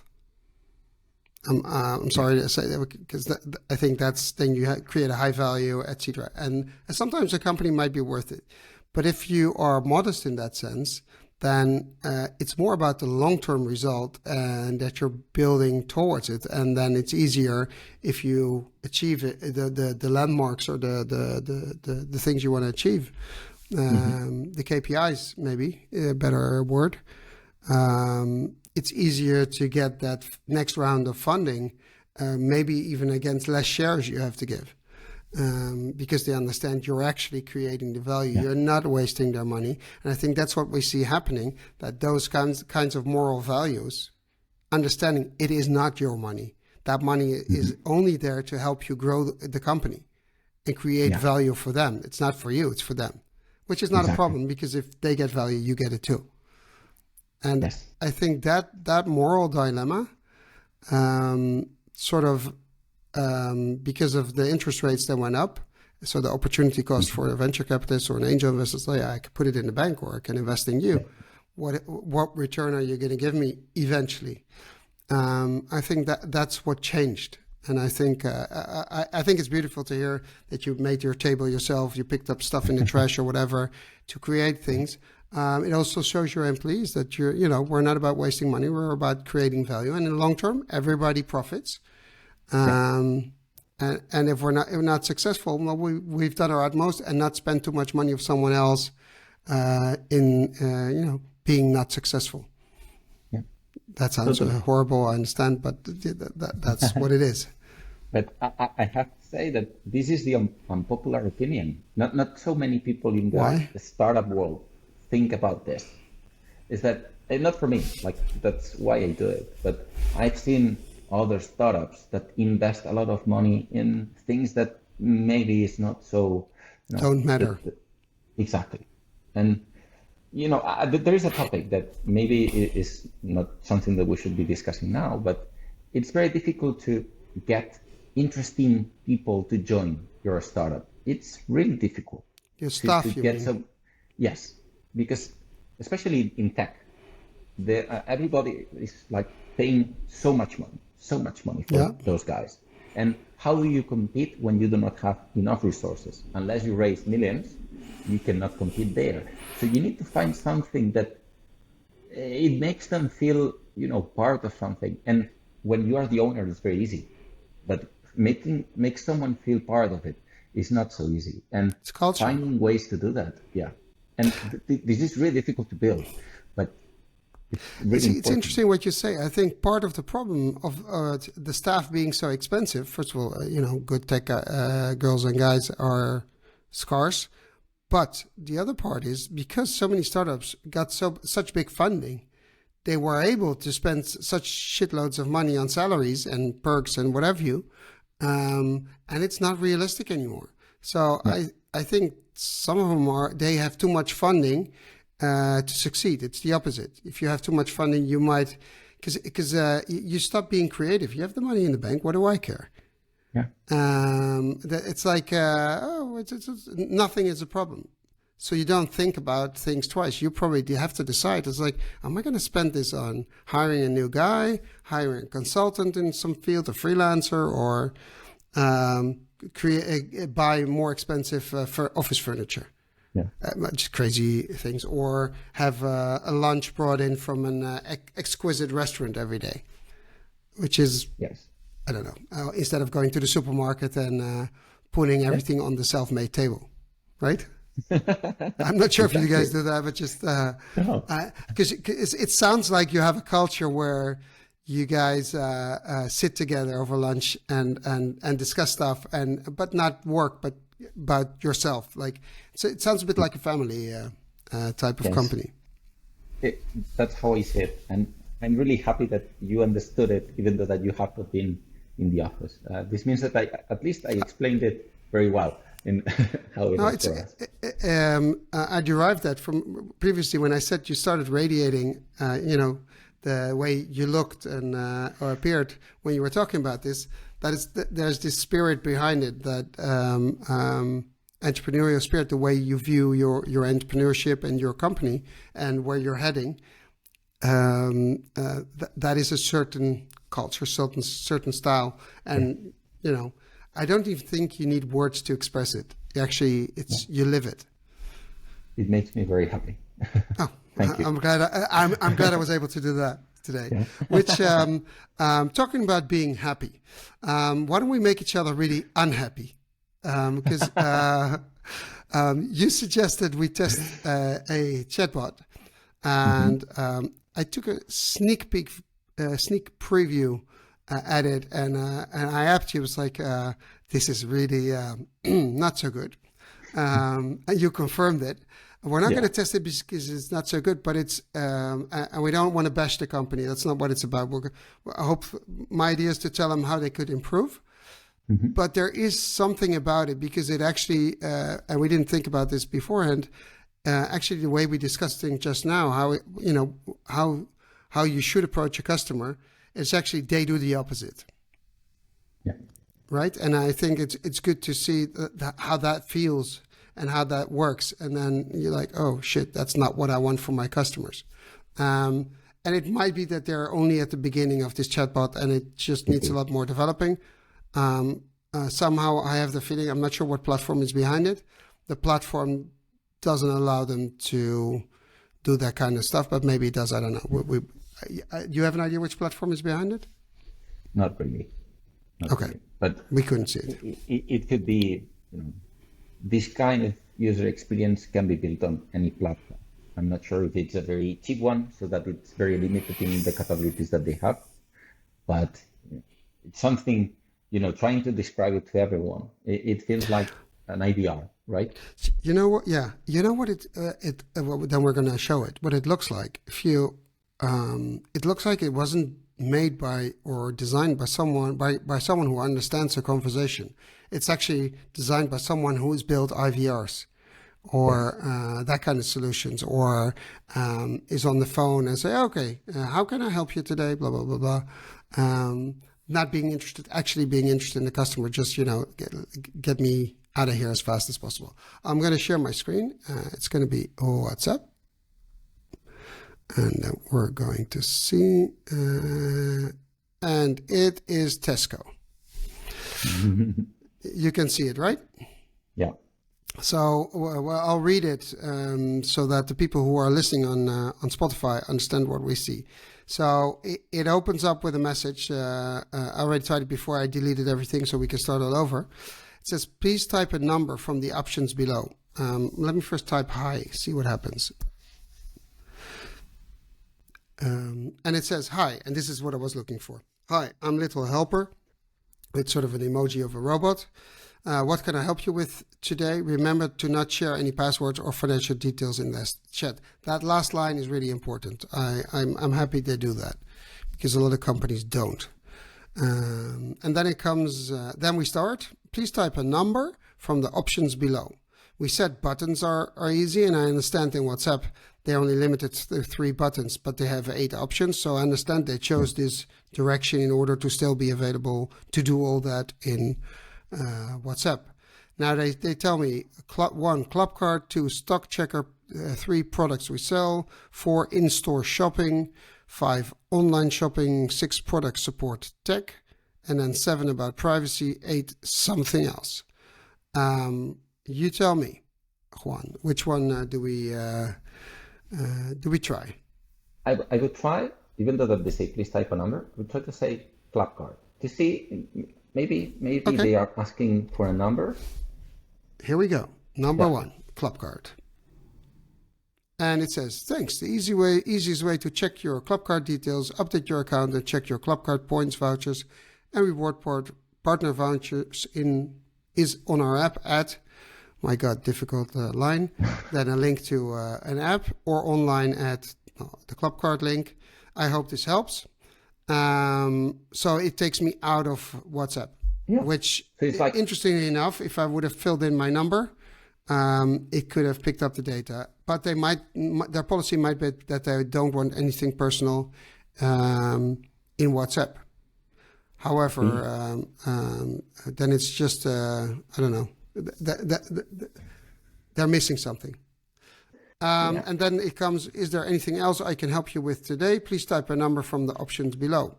1, replace club card. 2, main menu. 3, talk to someone. It's good that they direct us back to the main menu or talk to someone.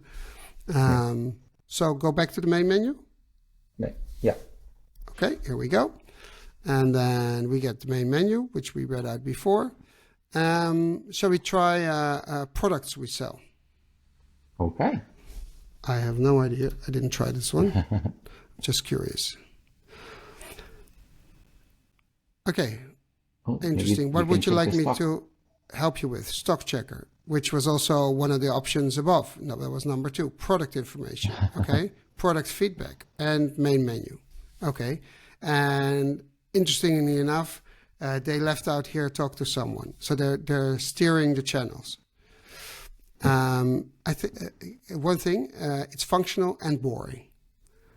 Yeah. Right? And Okay. it takes me a lot of typing to get to where I want. But let's try product information, because that's what we were going for. Okay. So, Okay. this is interesting. I actually did what they asked me, and it says, sorry, I'm having problems understanding your message. Please type a number from the options below. Okay. Then I'm going to do something else. I type soccer. I have no idea what I'm annoyed by this, because I did exactly what they want. Now, it says, I don't understand you. Okay, let's try number 2 again. Oh, shit, I did stock checker. Nearest store. Oh, this is interesting. It says, thanks. Now let's start by finding your nearest store. What's your postcode or area name, please? But the interesting stock, they haven't asked me if I want to buy online or in store. Yeah. If I buy online, the stock in the shop, I don't care. If it's in your central warehouse, it's fine by me. So why this doesn't, to me, it doesn't make any sense. But let's try. Also, it's not asking, for example, to share the location, right? That's actually interesting. They said don't share any personal stuff or financial stuff, but they ask my zip code. But let's try Manchester. Tesco's UK, right? Yeah. So we try Manchester. Okay. This is really interesting. I have not given a zip code, but it tells me it's 0.02 miles from me. How do they know? From Manchester. And while we're recording in Amsterdam, so basically the IP address, well, they don't have the IP address, but from the number, they should see it. It's a Dutch number, and it's like, okay, so that there is some things missing in this process. Okay, let's try Amsterdam. Oh, you have to type 7. Yeah, let's see what it does. Problems understanding. Okay, stock checker. Nearest store, Amsterdam. Let's see what it does. Sorry. Okay, then we say London. Let's see what it does. It says it doesn't remember what it asked before. No. It's I find that really annoying, to be honest. It's really annoying. It's Okay. really annoying. And especially the flow where you just answered what they requested and they just didn't go through. That's even more annoying. Well, And or they we should haven't say, seen yeah, we haven't seen the option to talk to someone anymore. Maybe it's like yeah, a loophole. take it away. So let's go back to products we sell, because we got stuck there before. Let's see if it does, let's say product information. Okay. Let's see what it does. Thanks. Name of the product you're looking for. Let's try soccer again. I have no soccer. Actually, okay. Change product, because it says, sorry, but the product information is currently not available. Type help or menu, or change product or main menu. Okay. So I'm going to change the product, football.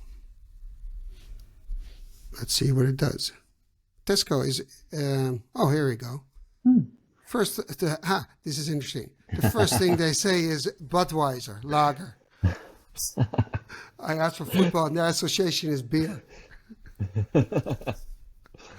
Oh, sorry. This is funny. What I actually find good is that they put pricing behind it. Yeah. That is actually a good thing. But we can order Budweiser lager, Tesco football napkin, football plates, football candles. Who needs football candles? What the hell is that? Sorry. Maybe for birthday, actually. That might be a kid's birthday. A football cake, football table cover. Interesting. I'm going to change the product. Tesco is a general supermarket, right? Yeah. If I'm not mistaken. So let's ask for a steak. I don't know. There we go. Okay, I found the following products. Please choose from the menu. Tesco beef rump steak. You know what's interesting? They start with the Tesco products. Actually, the home brand. I have no idea about steak brands or companies, but everything is Tesco. And in the previous one, they started with Budweiser, but everything in between was also Tesco brand. So they're sort of pushing their. I would presume they also have other brands, or no brand. It's interesting. Maybe it's like Tesco is the default for no brand. I don't know, but in the other one request they start with Budweiser. That's not a Tesco brand. Definitely Maybe not. you can ask for a beer and see. View more products. Let's see what it does. That's a good one. It says it gives us more steaks. That's now a change product. That's number 6. And they're all Tesco steaks, interestingly enough. Okay, beer. That's actually a very good one. See if they what they start with. Oh, they start with Spanish beer. That is amazing. They know that I'm here. And a Dutch beer. So they start with Cruz Campo Sevilla lager beer, Marston's Golden Beers mixed ale, never heard of it. Heineken lager beer, of course we know. Asahi super dry lager beer, Peroni Nostra Azzurro 0.0% beer. That's really interesting. That they have these, they're sort of exclusive. Well, Heineken is not, for us it's not exclusive, but they're all import beers. Well, Marston's maybe not. I haven't heard of that. Why would they do that? Change product. I want English beers. British beers. Oh.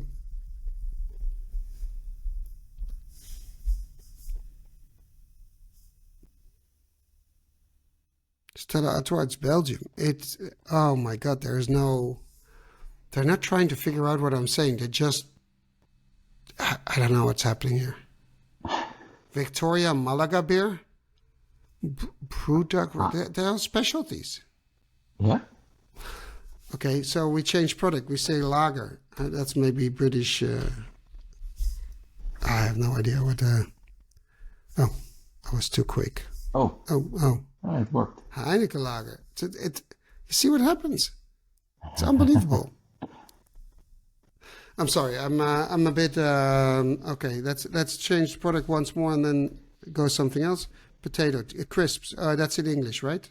Potato chips. Potato chips. Let's see what it does.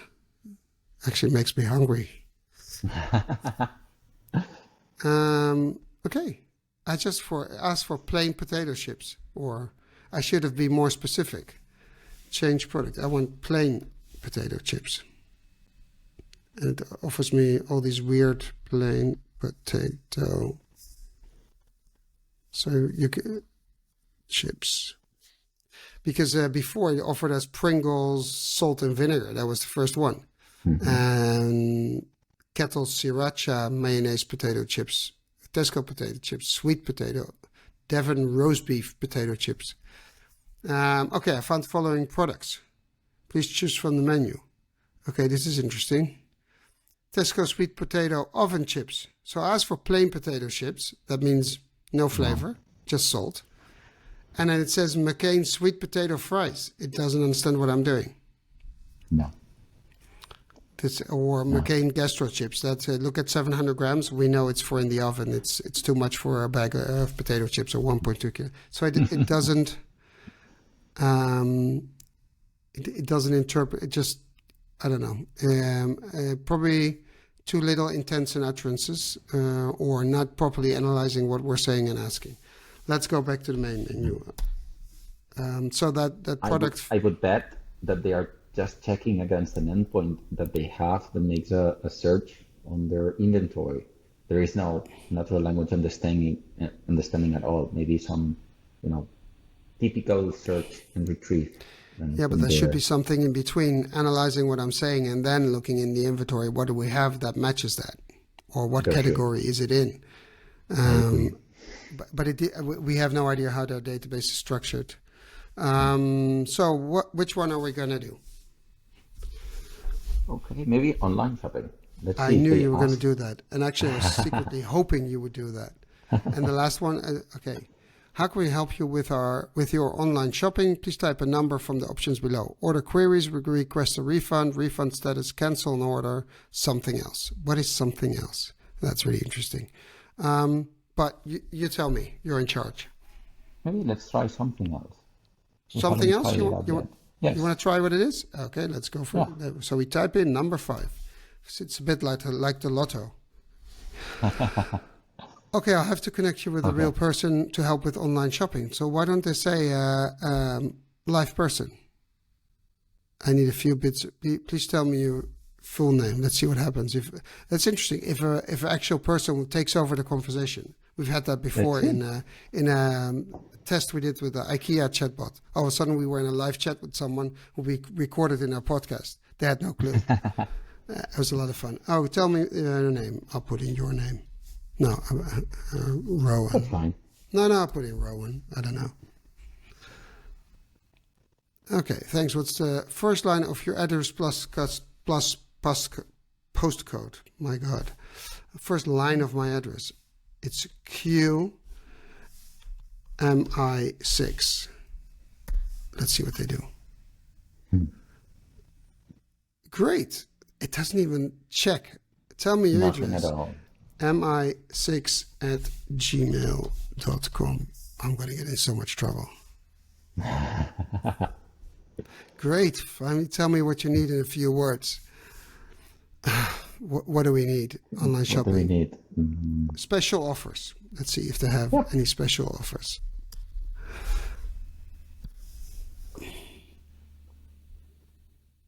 Thanks. Now I can connect you to a real person. Do you want me to go ahead? Please type a number from the options below, yes or main menu.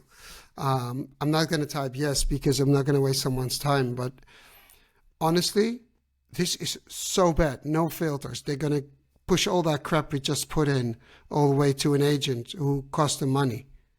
Yeah. They should filter it here at the front end.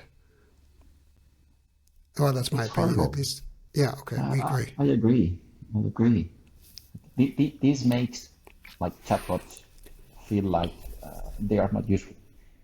When someone sees this, it's like, why would I want to have this for my company?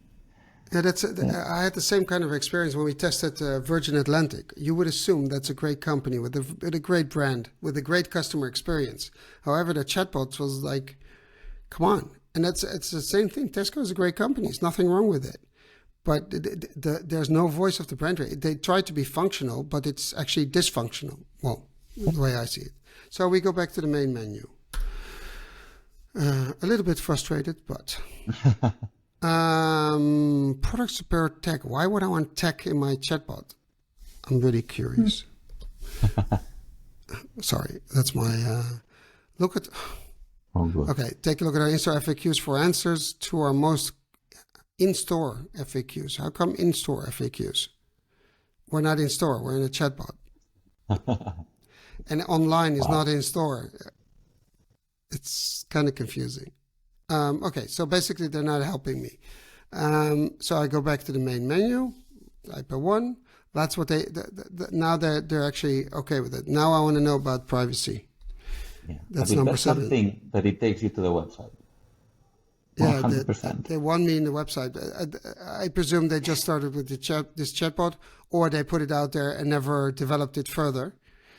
Because, we're not going to try those links. Okay, Oh my God. Yeah. Here's the legal stuff. We value your privacy and will only use the information you give us to help with your inquiry. Remember, for your own security, please don't send us any passwords or financial details in this chat.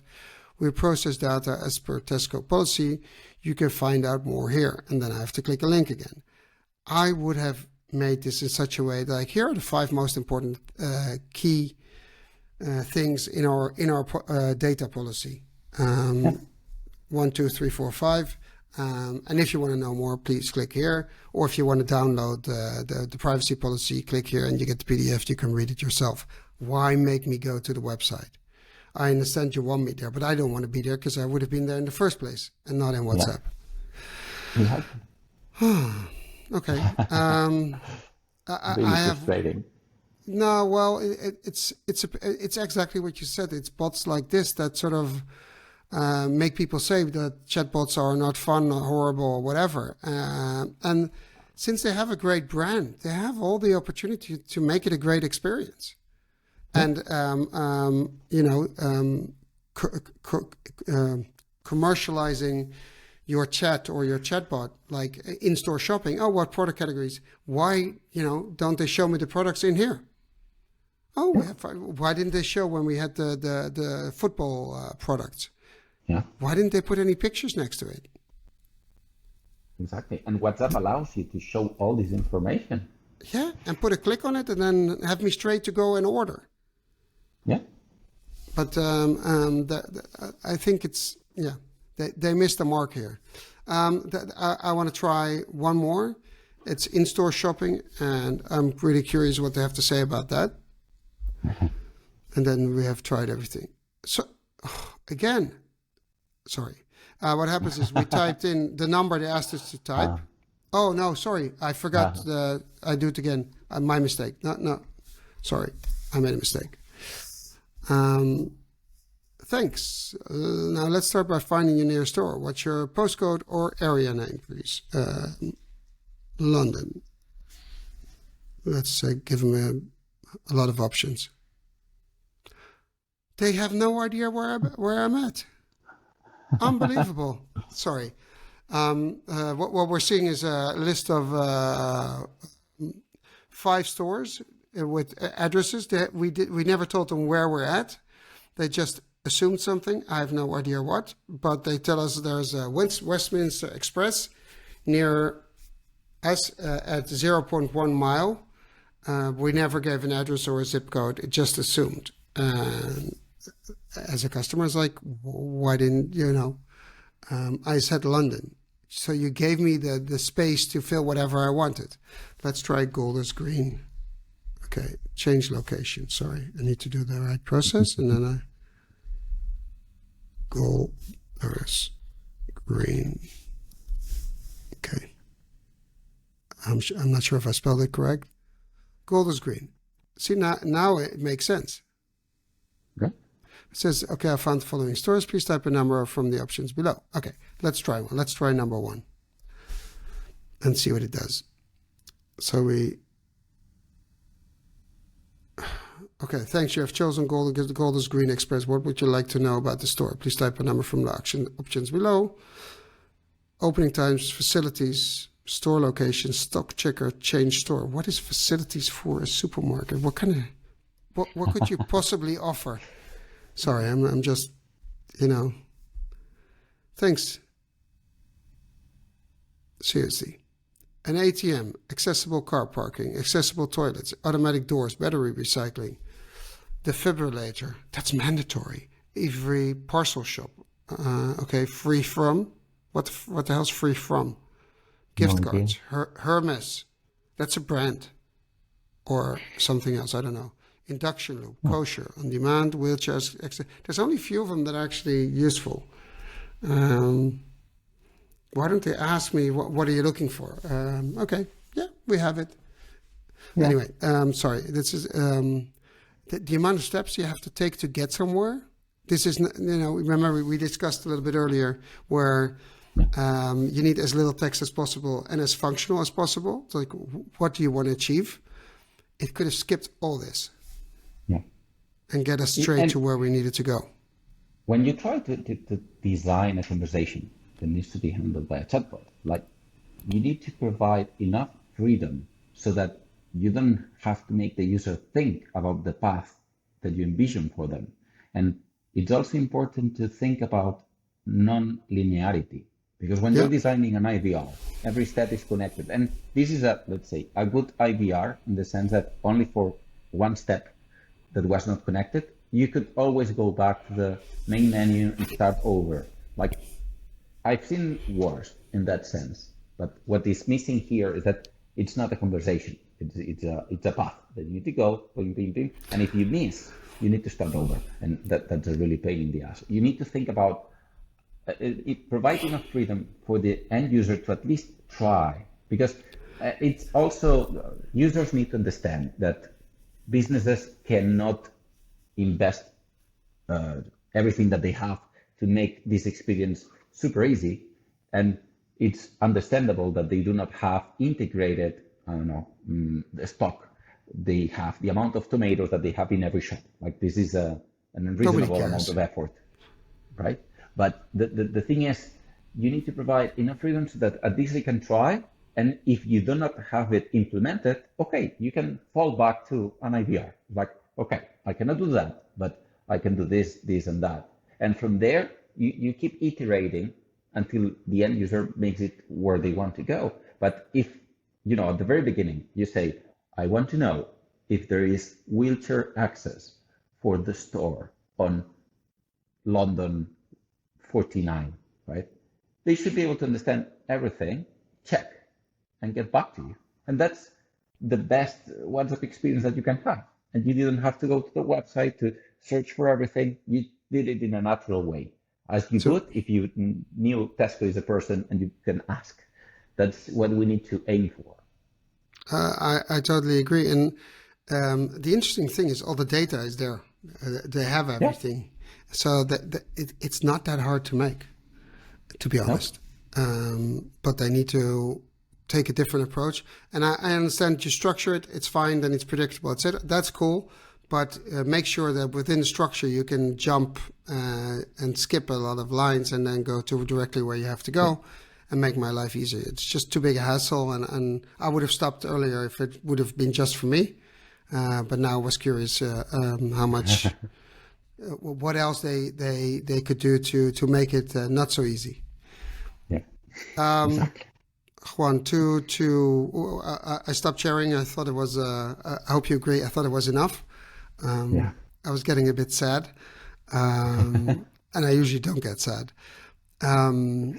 To close off today, to end this podcast, what advice would you give to entrepreneurs in the conversational AI field who either start to onboard a new customer and that they have to design something and choose a platform on the one end, and what advice would you give to entrepreneurs that would start building or start their own platform or SaaS solution or whatever? What would you tell them?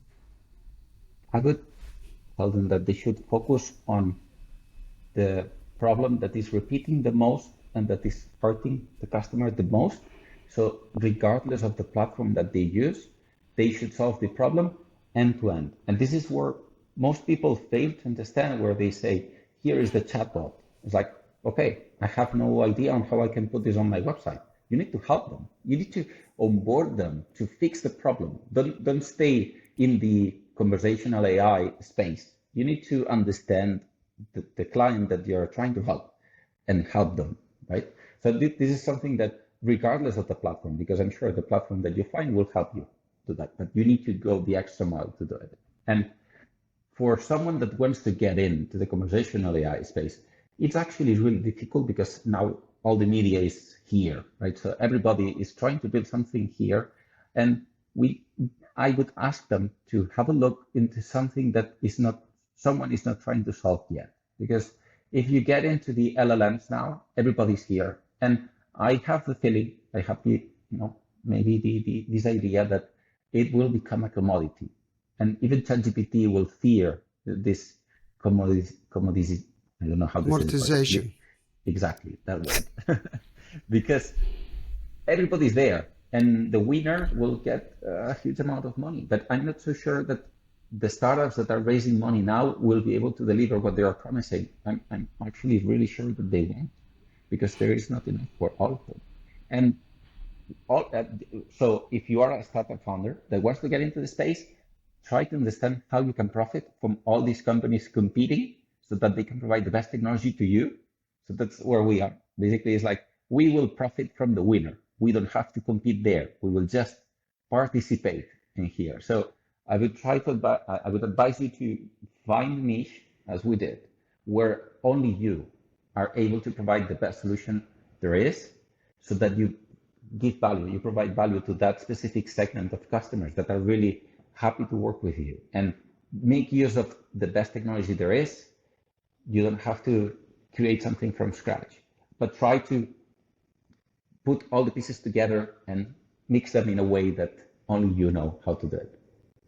Thank you very much. It sounded a bit like you were describing a blue ocean red strategy and red ocean strategy. I don't know if you know the concept, but it's like stay out of the red ocean. Just there's enough companies in there. Let's get into the blue ocean, and make sure you're so different than what everybody else does that you are hard to copy and hard to catch up.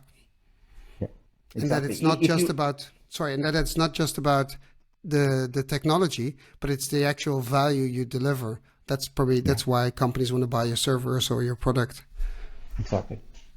And if that startup founder wants to get in the red ocean, there are ways to do it, but it's capital intensive. Make sure to have a very good pitch to convince someone to give you a lot of money so that you can go compete there. And tell them you're going to burn it all. Exactly. So I would recommend it. Quick. Juan, thank you very much. I enjoyed our conversation, and I think we touched some really interesting points. And thank you for sharing and being so open, because it's not very obvious that the information you shared is being shared. So I'm happy you did that, and I'm really curious once you've done all the innovations, and to come back and tell us about your progress. And again, you will run into a lot of hurdles and stuff you didn't envision. Come back and tell us about it and share that with the community, because I think that will help other entrepreneurs in this field as well to understand and how to circumvent those hurdles. Awesome. Thank you. Thank you very much, Aaron. It's been a pleasure. I'm really happy to share all this with everyone. I think this is part of being part of the ecosystem. Like, you need to share, because I've seen podcasts from people that I have learned a lot. So it's my time to share my piece of advice, my words. If it helps someone, I'm really happy. I'm happy too. And I'm pretty sure it helps a lot of people. I get a lot of response from people around the world saying that they learn a lot from the guests and our conversations. And that's actually what we intended to do when we started, to get objective knowledge and information out there from people who actually did the work and understand how difficult it can be, and explain that to the community so they can do better or learn from it. And apparently it's creating value. So I'm really happy to get that feedback from listeners and viewers. So, and I want more of it. So we're continuing. You understand, we're just one year on the way. We just, this year, August, we started last year, August. So it's only a short while. Yeah. So thank you. But and there's more to come. We've got some exciting stuff coming up. So I would say stay tuned. Like and subscribe. Like and subscribe. I will. Thank you. Thank you very much. And we'll keep in touch. And hopefully you'll be back telling us more. Awesome. Take care. Bye bye.